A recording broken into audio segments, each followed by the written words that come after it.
Known for its sandy white beaches and year-round radiant sunshine, Barbados is a first-world developed country with a population of over 270,000 people. However, this island is being plagued by a chronic disease that over 40,000 people have been diagnosed with, for which there is no cure. It is the leading cause of blindness, heart disease, and over 200 amputations are done yearly.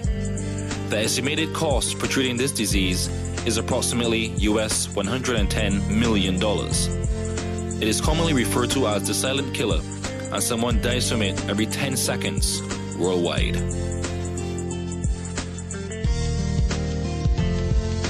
I had diabetes probably for the last 26 years. I think that was in about 1983 or 84. Around there. I was 20 a little bit years old then. Diabetes is rising at an alarming rate here in Barbados and across the Caribbean. Almost everyone knows at least one person living with the disease. But how much do you really know about it?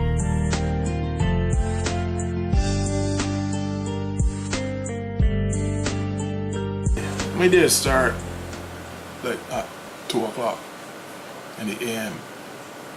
When I jump up out of my bed, then you can't get back to sleep, right?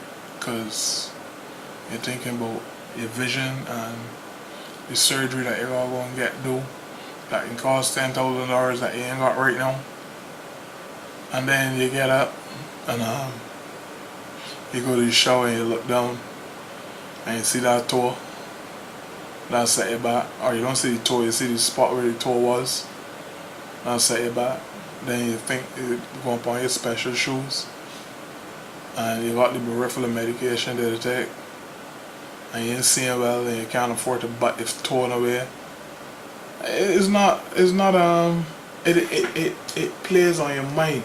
So some days you get and you're really not a very confident lad.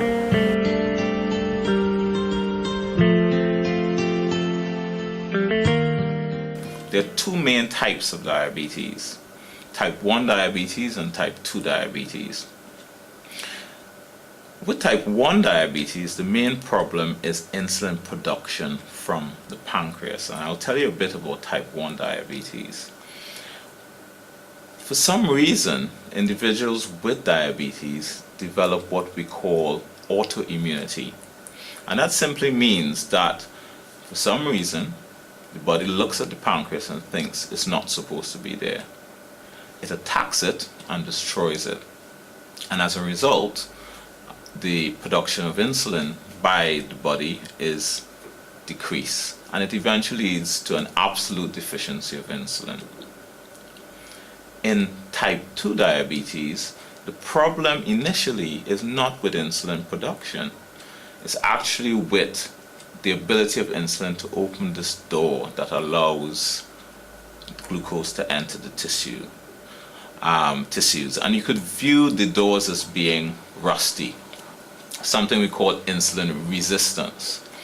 So although you may have normally even higher than normal levels of insulin in the blood, the doors are rusty, patients have insulin resistance, and as a result, the glucose cannot enter into the tissues.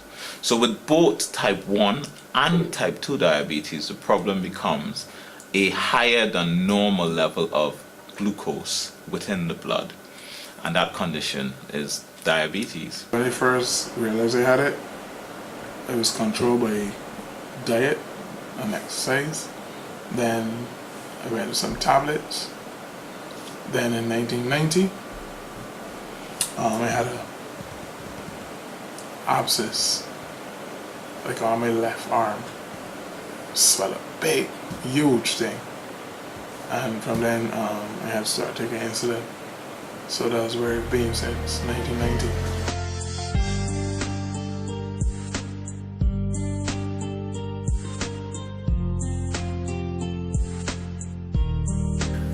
The symptoms of diabetes can easily go unnoticed.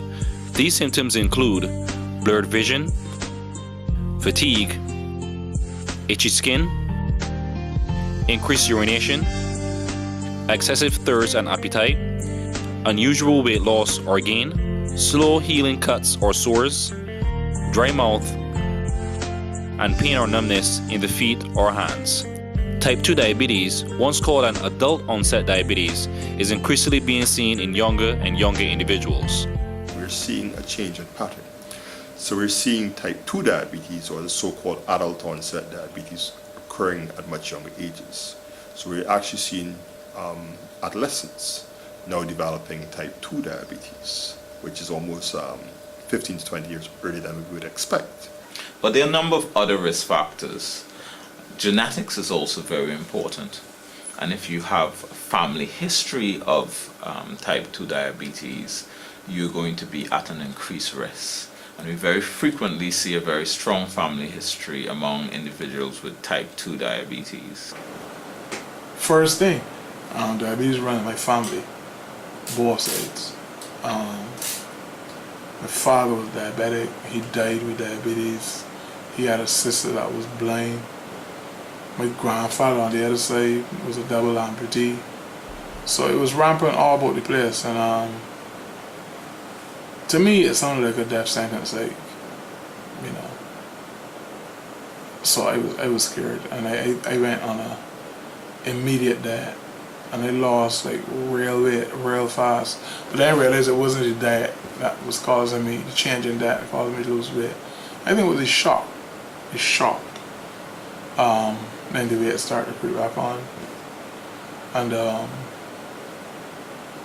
it's the kind of thing that I don't care what nobody tell me. People's got all kinds of things, you know, people know everything. You all got it to know what yours is like. Because mine ain't like yours. Mine to me is not like yours to you, or his to him. It's a very personal thing, and it affects everybody differently. The symptoms might be the same, but the effect on your mind is different. It is really a very it ain't good for you. It ain't good for your mind nor body, but it does affect your mind. Most of the food we have in the country is imported food. One may not recognize, but drinking a soda, the sodas have become larger. They become supersized, as have many things that we eat that are snacks or that are tasty or that are salty. So we actually, by drinking the soda, one might actually take in an extra 250 to 500 calories in a half-liter bottle of soda. If your daily requirement is about 2,000 calories, 2,200 calories, you take in 500 calories. That's about a quarter of your daily needs in one single soft drink. You have a soda, you have a pastry, you might meet half your daily requirements just in that snack. And in reality, it is not filling. You still have to go and eat after that. So people actually significantly increase their calorie intake in terms of useless calories. And that's one of the problems we have in our community. If one were, for example, to have a diet which is far more balanced with, for example, growing provisions, vegetables, fruit, and you remove things like sodas and fast foods, you're eating in a far healthier way. And of course, physical activity is something that we find very limiting. So if you are overweight and you have at least one other risk factor for the development of type 2 diabetes, you should have your blood tested for diabetes. And I would strongly advocate anyone with more than one risk factor should have tests done. So we already mentioned the fact that being of Black Caribbean descent is in itself a risk factor. If you add to that having a family history, you are at a reasonable risk of developing diabetes. So such individuals should have some form of a test done. And I say some form because there are a few ways to possibly check for diabetes. Now, if you get tested and your results are absolutely normal, you should be retested on at least 3 yearly intervals. Now, there is an entity called prediabetes, which in the most simple of terms is changes that are outside of normal in terms of blood sugar level, but not at the threshold for the diagnosis of diabetes. If one is identified to have prediabetes, it then becomes imperative to have a test done yearly. I actually run 6 miles every morning, 6 every night, go to the gym in between. No, I ain't got an exercise. I ain't really, I was never an exercising person. I never let you gym. And then you get into a kind of what they call the sedentary lifestyle. And people hear, but people often don't think that I have a problem or this relates to me. You know, being overweight is someone else's problem. I am just big boned. You know, my family was always big. The reality is that some individuals are at an increased risk genetically. Now, when you add environmental factors to that, such as obesity, it becomes very easy for diabetes to manifest itself. If you prevent or limit those risk factors, you become less likely to manifest diabetes. People have to recognize and have to be honest with themselves, and and then it requires a change in behavior. Lifestyle change is not easy. People enjoy eating those tasty, unhealthy fast foods and snacks. They're delicious. They're being developed and they're marketed in a way that people buy into them, and they're quick and easy. And we have lots of disposable income, so we go and get them.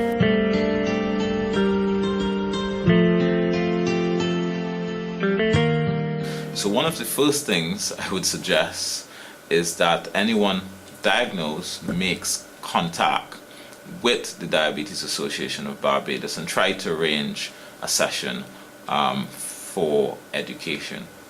And we advocate really a healthy diet. There isn't a diabetic diet that only patients with diabetes should have. We suggest or we recommend the same level or the same type of healthy diet for someone with diabetes as someone without diabetes. Had I made the changes I was supposed to make, I would not have ended up with a lot of the complications that I've ended up with. I didn't make the changes that I needed to make in the way that I needed to make them. But trust me, I know all the things that you're supposed to do. And if you or your brother or anybody get diagnosed with diabetes and they call me, I can tell them exactly what they need to do and encourage them to do it, right? I just have not been able to overcome the same hurdle myself in the way that I perhaps needed to. I think one of the key things I would say about treatment is compliance. You know, as most things in life, if you take things seriously, you get results. Blood sugar, when elevated, has the ability to cause damage. And as you would appreciate, blood is everywhere.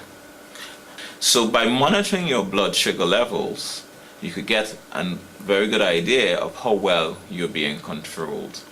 And by taking the appropriate steps to control blood sugar, you could minimize risks. I gotta check it at least twice a day.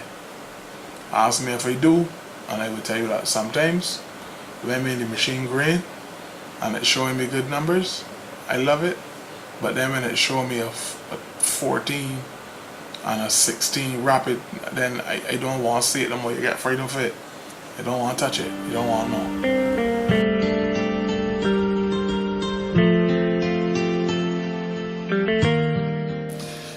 If you put a frog in hot water, he's going to jump out.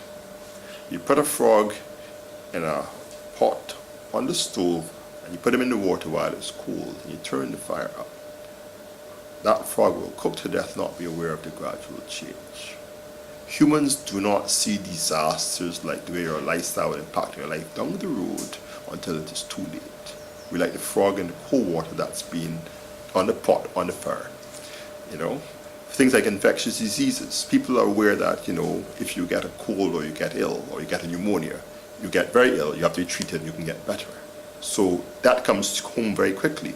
But the idea of a lifestyle change for disease down the road, people don't buy into that idea in the same way. So they don't see that the way you live now will have impact on you when you're middle-aged. Young people are old people waiting to get old.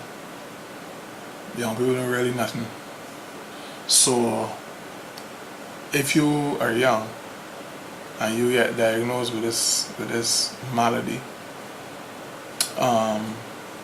even if you're not, you gotta watch your diet for real. Keep off of the white flour and the potatoes, things like that, and sweets, and eat in moderation, exercise, and follow the doctor's instructions. And in terms of physical activity, it's recommended that you spend at least 150 minutes a week exercising. And this is not simply leisurely, one step today, one step tomorrow, sort of walking or exercise, but pushing yourself so you feel slightly puffed, slightly short of breath. Often by changing one's lifestyle, living a healthier lifestyle, it decreases the likelihood of you getting that disease, even if you're programmed to get it. And in fact, by living a healthy lifestyle, you might actually delay the onset where chances are high. So it might occur many years later than it would have otherwise occurred. It's something that if you don't get the better of it and get over it and develop the spirit to conquer it, right? It keeps pushing you down and pushing you like quicksand. Keep pushing you down and pushing you down. So you gotta decide. And the other thing diabetes will be licorice. You know what I mean by licorice? I want to shove them out in everything. Things that you know you're not supposed to shove them out in. You just shove them out in. You always want a red juicy piece of cake. Something that you know you're supposed to get. So that happens.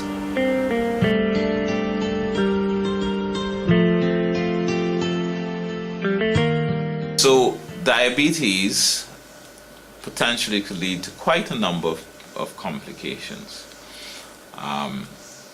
including involvement of the back of the eyes, where you could have excessive growth of blood vessels which could bleed and scar the back of the eyes, and in the most severe form lead to blindness. It could also affect the kidneys, and in the most severe form lead to kidney failure and the need for dialysis.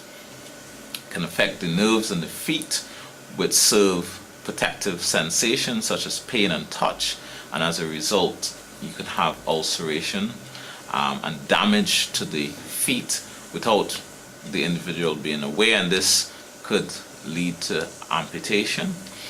Other complications involve the larger vessels, leading to strokes, leading to blockages of blood flow to the legs, something we call peripheral vascular disease, and also heart attacks. There are other complications related to the function of nerves, something we call autonomic neuropathy, which could lead to impotence, problems with vomiting excessively, or even having diarrhea. And there are other complications such as increased risk of infections, including abscesses, oral yeast infections, and there's also an increased risk of other complications such as cataracts. So quite a number of complications. And again, I must reinforce the fact that these are all potentially preventable with appropriate treatment of diabetes.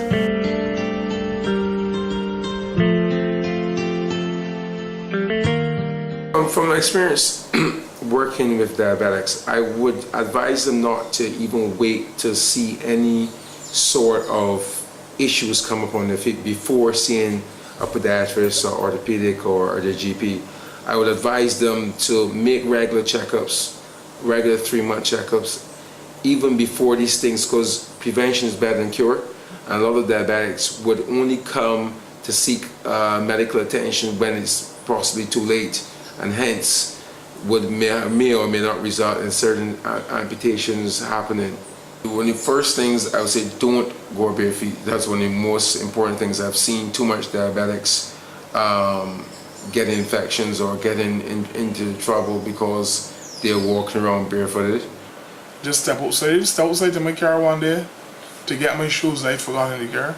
Get cut on my toe gone. See? Simple as that.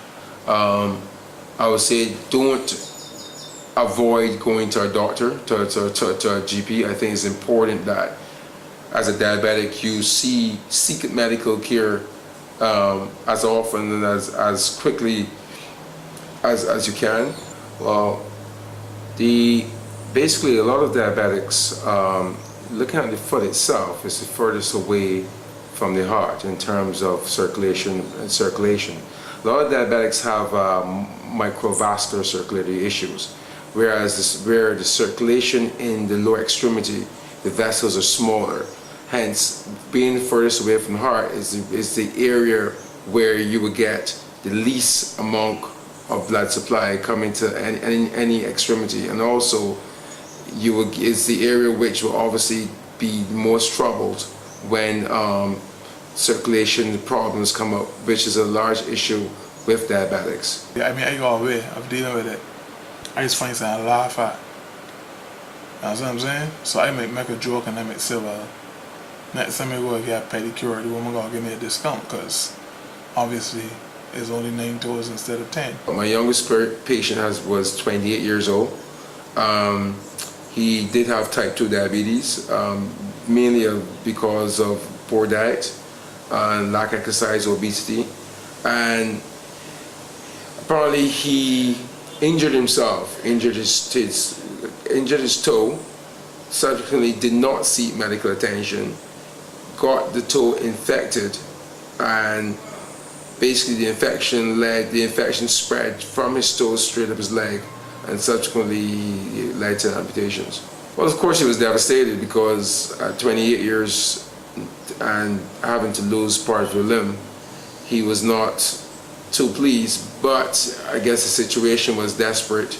He knew that this was a necessary measures to take in order to save not only his limb but maybe his life. I've seen individuals with a nail stuck in the bottom of their shoes that penetrated the foot, and they had no perception at all of that nail being there.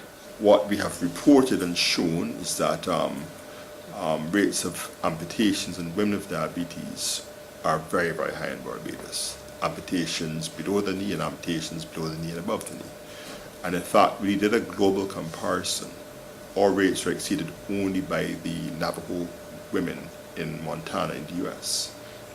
And in fact, more recently we did some work looking at the experience of Barbadians who had amputations as a result of diabetes. And what we found, much to our shock, was that the highest mortality reported in the literature after amputation took place in Barbados. So we have a lot of work to do to try to reduce our burden of complications from diabetes. Eyesight on my toe. My toe really is a big toe. You can live without my toe. By your eyesight, because when you've seen Maybe you've seen the beauty of things, right? Then to suddenly look and not see them no more, and you know them. That's hard.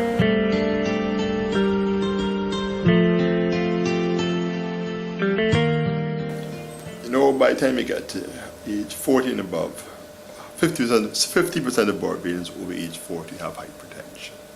Rates we have here are very, very high of these illnesses. So, you know, if you hit age 40 and there are 10 people in the room, 5 out of 10 of them will have hypertension. That's just a fact of life. And nobody is immune from illness and ill health. We know that in Barbados, the prevalence of diabetes, particularly type 2 diabetes, is at least 20%.